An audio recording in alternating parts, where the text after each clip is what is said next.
بسم اللہ الرحمن الرحیم۔ السلام علیکم۔ حضرت ابو ہریرہ رضی اللہ تعالیٰ عنہ سے روایت ہے،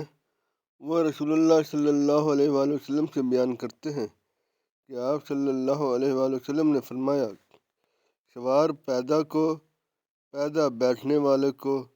اور تھوڑے زیادہ کو سلام کریں۔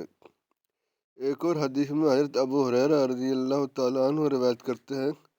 انہوں نے کہا کہ رسول اللہ صلی اللہ علیہ وآلہ وسلم نے فرمایا، سوار پیدل چلنے والے اور پیدل چلنے والا بیٹھنے والے کو اور کم تعداد والے زیادہ تعداد والوں کو سلام کرے۔ حضرت براء بن عازب رضی اللہ تعالیٰ عنہ سے روایت ہے، انہوں نے کہا کہ نبی کریم صلی اللہ علیہ وآلہ وسلم نے ہمیں 7 باتوں کا حکم دیا تھا: بیمار کی تیمارداری کرنے کا، جنازے کے پیچھے چلنے کا، چھینک لینے والے کو جواب دینے کا، ناتواں کی مدد کرنے کا، مظلوم کی داد رسی کرنے کا، بکثرت سلام کہنے کا، اور قسم کھانے والے کی قسم کو پورا کرنے کا۔ نیز آپ صلی اللہ علیہ وآلہ وسلم نے ہمیں چاندی کے برتنوں میں پانی پینے، سونے کی انگوٹھی پہننے،